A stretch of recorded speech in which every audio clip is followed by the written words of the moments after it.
کرنا ہے، اس کا نام ہے جاوید احمد، ہمارے لاہور کا ہے جاوید احمد غامدی۔ اس نے بھی اس دین کو برباد کرنے کے لیے کئی مسئلے پیش کیے، اور مسئلے وہ پیش کیے جس کا تعلق قرآن سے بھی نہیں تھا، مسئلے وہ پیش کیے پیغمبر کی سنت سے بھی نہیں تھا، مسئلے وہ پیش کیے کہ جس کا تعلق اجماع امت سے بھی نہیں تھا، اجماع امت سے کٹ کے ایک نیا راستہ پیش کیا۔ ایک آدھ اس کا مسئلہ نہیں ہے، اس بدبخت نے مسئلوں کی لائن لگا دی ہے امت کو برباد کرنے کے لیے، امت کو تباہ کرنے کے لیے۔ اللہ ہم سب کی حفاظت فرمائے۔ میں چند ایک اس کے نظریات آپ کے سامنے عرض کرتا ہوں، اور کتابوں کے حوالہ جات کے ساتھ۔ آپ لاہور میں رہتے ہیں، آپ کتابیں دیکھ لیں، فون پہ اس سے پوچھ لیں کہ ہم نے بات سنی غلط ہے یا ٹھیک ہے، پھر ان نظریات کو قرآن پہ پرکھیں، ان نظریات کو پیغمبر کی روایات پہ پرکھیں، ان نظریات کو اجماع امت پہ پرکھیں، تو پھر دیکھیں دین کو تباہ کیسے کیا۔ اللہ ہم سب کو بات سمجھنے کی توفیق عطا فرمائے۔ میں نے کہا جاوید احمد غامدی کا فتنہ یہ الہاد کا فتنہ ہے، بدعت کا فتنہ نہیں ہے۔ الہاد اور بدعت میں فرق سمجھئے نا۔ الہاد کسے کہتے ہیں؟ شریعت کے ثابت شدہ مسئلے کا انکار کر دینا، یہ الہاد کا فتنہ ہے، اور جو مسئلہ ثابت ہے اس کو دین کا حصہ بنانا یہ بدعت کا فتنہ ہے، یہ الہاد کا فتنہ ہے۔ اس کے نظریات سنیں۔ عبداللہ بن مسعود رضی اللہ عنہ فرماتے ہیں، مشکات کتاب العلم میں روایت موجود ہے، فرمایا انزل القرآن ولا سبت احرف، اللہ نے قرآن کو اتارا تو 7 حرفوں میں، اللہ نے قرآن کو اتارا تو 7 لغتوں میں۔ عرب کے 7 قبیلے تھے جن کی بڑی مقدار میں زبانیں تھی، اللہ نے ان کی آسانی کے لیے ہر قبیلے کی زبان کی رعایت کرتے ہوئے لفظوں کو اتارا۔ جیسے آپ پڑھتے ہیں الحمدللہ رب العالمین الرحمن الرحیم مالک یوم الدین، پھر آپ پڑھتے ہیں مالک یوم الدین۔ آپ قاریوں سے قرات سنتے ہیں نا، تو مالک بھی اللہ نے اتارا، ملک بھی اللہ نے اتارا۔ یہ جو قرات کا اختلاف ہے اور لغات کا اختلاف ہے، یہ لفظ بدلتے ہیں مگر معنی نہیں بدلتا۔ میں مثال دینے کے لیے کہتا ہوں، یہ ایسے ہی ہے کہ آپ سے پوچھو یہ کیا ہے تو پنکھا ہے بھائی، کسی مسٹر سے پوچھ لو کیا، اس نے کہنا جی فین ہے۔ ہم جیسے دیہاتی سے پوچھو کیا، اس نے کہنا جی پنکھا۔ اب پنکھا کہہ لو یا پنکھا کہہ لو یا فین کہہ لو، کوئی معنی الگ الگ ہے؟ بولتے نہیں، ایک ہی معنی ہے نا، تو ایک ہی معنی ہے۔ اب یہ 3 لغتیں، چیز ایک ہے، لغتیں 3 ہے تو معنی ایک ہی ہے۔ بالکل اسی طرح مالک کا معنی بھی وہ، مالک کا معنی بھی وہ، اور اللہ نے قرآن میں مالک بھی استعمال کیا، ملک بھی کیا ہے۔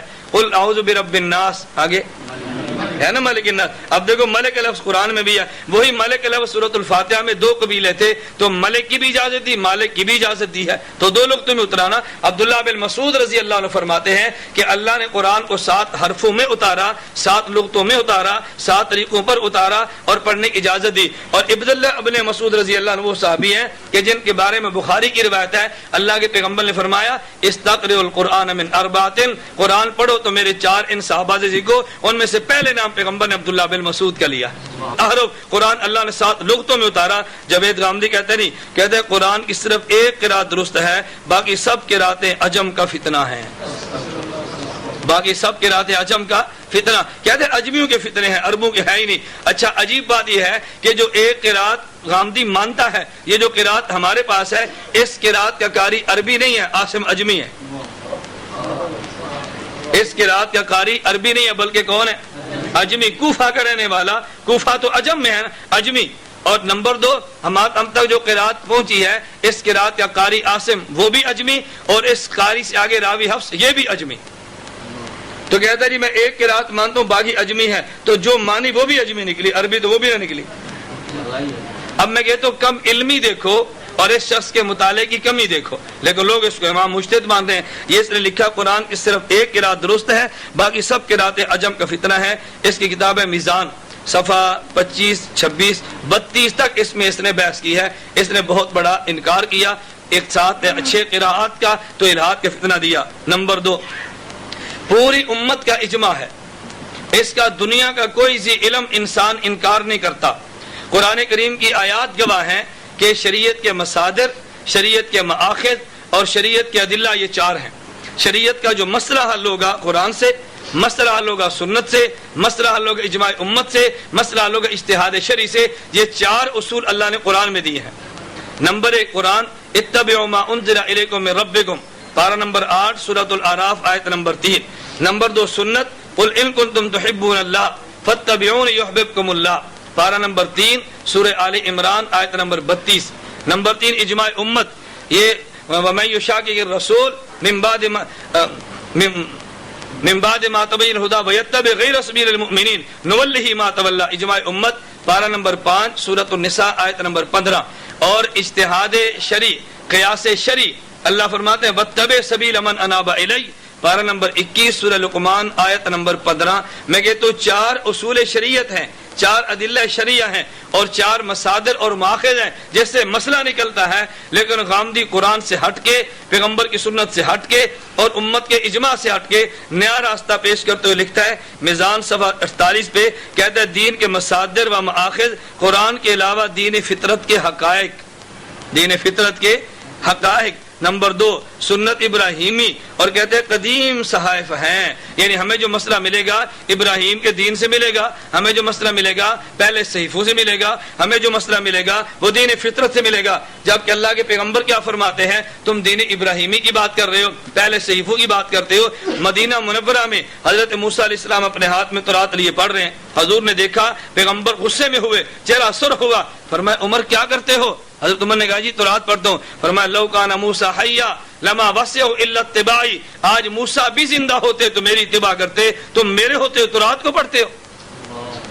اور یہ کہہ رہے پچھلے صحیفوں سے مسئلے، دین ابراہیمی سے مسئلے، تو میں نے عرض کیا امت کے اجماع کو چھوڑ کے اس نے نیا راستہ دیا ہے۔ اچھا نمبر 3 پوری امت کا اجماع ہے، اللہ کے پیغمبر نے فرمایا من بدل دینہ فاقتلوہ، کہ جو آدمی دین بدل دے اس کو قتل کر ڈالو، جسے مرتد کہتے ہیں، مرتد کی سزا قتل ہے۔ اگر کوئی ارتداد اختیار کرے 3 دن مہلت دی جائے، اس کو دین سمجھایا جائے، اگر نہ سمجھے اس کو قتل کر دو مرد کے لیے، لیکن اگر عورت ہو اس کو قتل نہ کرو، اس کو دائماً حبس اور جیل میں ڈال دو تا وقت کہ توبہ کر کے باہر آ جائے۔ اب اللہ کے پیغمبر فرماتے ہیں کہ اگر ارتداد اختیار کرے تو قتل کرو، مذہب بدلے تو قتل کرو، لیکن غامدی صاحب کہتے ہیں نبی کریم صلی اللہ علیہ وسلم مرتد کی سزا قتل ہے، مگر غامدی صاحب کہتے ہیں نہیں، ارتداد کی بنیاد پر کسی کو قتل نہیں کیا جا سکتا۔ آپ قتل جب بھی کریں گے اس کی وجہ صرف 2 ہوں گی کہ یا کوئی آدمی قتل کرے گا تو بدلے میں قتل کر دو گے، یا آدمی دین میں فساد پھیلائے گا اس کو قتل کر دو گے۔ یعنی اگر سیب شادی شدہ بدکاری کر لے تو بھی سزا رجم نہیں ہے، اگر آدمی دین کو بدل دے تب بھی سزا اس کی قتل نہیں ہے۔ تو اللہ کے پیغمبر فرماتے ہیں جو مرتد ہو جائے اس کو قتل کر دو۔ غامدی صاحب کہتے ہیں نہیں، اللہ کے نبی بے شک فرما دیں مگر میں اس کو ماننے کے لیے تیار نہیں۔ اب اس کا معنی آپ اس کے علاوہ اور کیا کر سکتے ہیں؟ اچھا میں نے عرض کیا اسی طرح نبی کریم صلی اللہ علیہ وسلم کے دین کا کوئی انکار کرے وہ مسلمان نہیں ہو سکتا۔ مرزا غلام احمد قادیانی نبوت پہ حملہ کرے ہم اس کو مسلمان نہیں مانتے، ابو بکر صدیق کی خلافت کا انکار کرے ہم مسلمان نہیں مانتے، قرآن کی تعریف کا کوئی انکار کرے ہم مسلمان نہیں مانتے۔ لیکن غامدی صاحب کا فلسفہ سنیے، کہتا ہے نبی کریم صلی اللہ علیہ وسلم کے بعد کسی شخص کو کافر قرار نہیں دیا جا سکتا۔ ماہنامہ اشراق صفحہ نمبر 54 دسمبر 2002 کو شائع ہوا۔ کیا مطلب؟ آج چونکہ دنیا میں فضا چلی ہے نا تو دنیا کے موافق مسئلے بتانے کے لیے کہتے ہیں حضور تو کسی کو کافر کہہ سکتے، ہم نہیں کہہ سکتے۔ ظالم ہندو کافر نہیں ہے، سکھ کافر نہیں ہے، یہودی کافر نہیں ہے، عیسائی کے علاوہ مرزائی قادیانی کافر نہیں ہے، بہائی کافر نہیں ہے۔ جو پیغمبر یا صحابہ کی ذات پہ حملہ کرے گا اس کے خلاف فتویٰ تو آئے گا نا، لیکن چونکہ لوگ اس زبان کو اچھا نہیں سمجھتے اس لیے غامدی صاحب کہتے ہیں نہیں بھائی نہیں، ہم یہ فتویٰ نہیں دیں گے۔ ہم کہتے ہیں اللہ کے نبی کے بعد بھی جو کفر اختیار کرے گا وہ کافر ہوگا، اگر مسلمانوں کے بدل لے گا تو مرتد ہوگا، اس کی سزا کیا ہوگی؟ مجھے اس پہ ایک لطیفہ یاد آیا۔ تاریخ میں ایک مسلمان وزیر کے بارے میں بہت بہترین قصہ بھی ہے، لطیفہ بھی ہے۔ کہتا ہے وزیر تھا اور اس کا دوست ایک عیسائی تھا۔ اس وزیر نے عیسائی کو دعوت دی، اس نے کہا کہ یار تم مسلمان ہو جاؤ، تم مسلمان ہو جاؤ۔ اس نے کہا یار مسلمان تو میں ہوتا ہوں لیکن ایک مجھے تھوڑا سا خدشہ ہے، وہ یہ کہ میں شراب کا عادی ہوں، میں شراب کا عادی ہوں تو میں شراب نہیں چھوڑ سکتا۔ اس نے کہا یار تم پہلے مسلمان تو ہونا، یہ مسئلہ بات کیا ہے، تم اسلام کلمہ پڑھ لو، میں وزیر ہوں، میں کس لیے ہوں، تم کلمہ پڑھو۔ اس عیسائی نے کلمہ پڑھا، مسلمان ہو گیا۔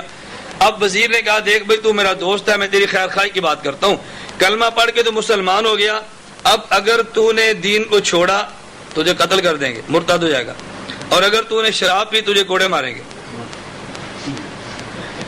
اگر تو نے شراب پی تو کوڑے ماریں گے، اور اگر تو نے شراب کے دین کو بدلا تو تجھے قتل کر دیں گے۔ اب بتا دو کیا چاہتا ہے؟ اس نے کہا جی میں ایسے ہی ٹھیک ہوں۔ اب سزائیں موجود تھی نا تو آدمی فوراً ہو گیا، لیکن غامدی صاحب کا فلسفہ سنیے۔ غامدی صاحب کہتے ہیں شراب نوشی پر کوئی شرعی سزا نہیں ہے، شراب نوشی پر کوئی سزا نہیں. ان کی کتاب برہان صفحہ نمبر 138. پوری امت کہہ رہی ہے شراب پہ سزا ہے, صحابہ کا اجماع ہے شراب پہ سزا ہے, مگر گاندھی صاحب کہتے ہیں شراب نوشی پر کوئی سزا مقرر, کوئی سزا موجود نہیں ہے. زکوٰۃ کا شریعت نے نصاب متعین کر دیا. اللہ کے نبی نے زکوٰۃ سونے کا نصاب دیا, چاندی کا نصاب دیا, اونٹوں کا نصاب دیا, بکریوں اور بھیڑوں کا نصاب دیا, مگر گاندھی صاحب کہتے نہیں زکوٰۃ کا نصاب منصوص و مقرر نہیں. قانون عبادت صفحہ نمبر 119. گاندھی صاحب نے انکار کر دیا. شریعت نے جن جن مسائل کو بیان کیا, نمبر وار اس ظالم نے ایک ایک مسئلے کا انکار کیا. اگر آدمی کنوارا ہو اور زنا کرے تو سزا اس کے کوڑے, اگر شادی شدہ ہو اور زنا کرے تو سزا اس کی رجم, سنسار کر دو, یہ سزا اس کی. لیکن گاندھی صاحب کہتے نہیں, شادی شدہ اور کنوارے زانی دونوں کے لیے ایک ہی حد 100 کوڑے ہیں. میزان صفحہ نمبر 299. شریعت کا مسئلہ, اگر وارث کافر ہو اور مورث بھرنے والا مسلمان ہو تو کافر مسلمان کا وارث نہیں بنتا. گاندھی کہتے نہیں غیر مسلم بھی مسلمانوں کے وارث بن سکتے ہیں. میزان صفحہ نمبر 171. موسیقی اور گانے کے بارے میں نبی کریم صلی اللہ علیہ وسلم کے واضح ارشادات موجود ہیں, حرمت کے بھی موجود ہیں, لعنت کے بھی موجود ہیں. نبی کریم صلی اللہ علیہ وسلم کے بہت سارے اعلانات ہیں. اور انہوں نے فرمایا صوتان ملعونان فی الدنیا والآخرہ, 2 آوازیں ایسی ہیں کہ دنیا آخرت میں اللہ اس پہ لعنت بھیجتا ہے. ان میں سے ایک مرتے جب کوئی مصیبت ہو, رنت عند مصیبت اور مسمار عند نعمت. حضور نے فرمایا جب خوشی ملے تو گانا اور دکھ آئے تو پیٹنا, دونوں پر اللہ کی لعنت آتی ہے. غامدی صاحب کہتے نہیں موسیقی اور گانا بجانا بھی جائز ہے. ماہنامہ اشراق مارچ صفحہ 2004 کا. اسی طرح ہمارے پچھلے سال آپ کے علم میں ایک مسئلہ اٹھا تھا, امریکہ نے مسئلہ اٹھایا. امریکہ کو کیا پتا کہ اس کی محنت کے لیے پاکستان میں بہت بڑی کھیپ موجود ہے. مسئلہ یہ تھا کہ عورت مرد کی امامت کرا سکتی ہے یا نہیں کرا سکتی. دنیا اس پہ متفق ہے, عرب و عجم کے علماء متفق ہیں کہ عورت مردوں کی امامت نہیں کرا سکتی. غامدی صاحب کہتے ہیں عورت مردوں کی امامت کرا سکتی ہے. ماہنامہ اشراق مئی 2005. کفار کے خلاف جہاد کے اعلان پیغمبر نے اعلان کیا اور قیامت تک جہاد باقی رہے گا. لیکن غامدی صاحب نظریہ دیتے ہیں, کہتے ہیں کفار کے خلاف جہاد کرنے کا حکم اب باقی نہیں رہا, اور اگر کسی علاقے کو تم نے فتح کر لیا تو مفتوح کافروں سے جزیہ لینا جائز نہیں. میزان صفحہ نمبر 270. میں نے چند ایک نظریات آپ کے سامنے بیان کیے ہیں جو طے شدہ نظریات تھے اور غامدی انکار کر گیا. عجیب بات یہ ہے کہ غامدی صاحب نے کہا جو دین ہے نا سنت, اس کی کل تعداد 40 ہے, پھر کہا جی 27 ہے, اس میں داڑھی کا نام و نشان تک نہیں ہے. چونکہ داڑھی خود نہیں رکھتی نہیں نا, سنت کا انکار کر دیا. اس طبقے کو قریب کرنا تھا, سنت کا انکار کر دیا. تو جس طبقے کو قریب کرنا تھا, جو مسائل ان کے پسندیدہ تھے, غامدی صاحب نے ہمت کر کے ان ایک ایک مسئلوں کا انکار کر کے اور ان کے موافق دین کو دیتا چلا گیا. تو میں نے عرض کیا بات دے نشین فرما لو. میں پھر خلاصتاً عرض کرتا ہوں کہ ہدایت کے اصول 2 ہیں, نمبر 1 اجتہاد اور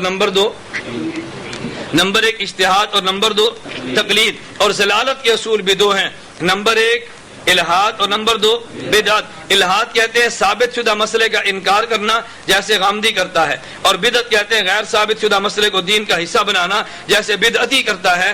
اللہ ہمیں ہدایت پر چلنے کی توفیق عطا فرمائے, اللہ ہمیں ضلالت اور گمراہی سے بچنے کی توفیق عطا فرمائے.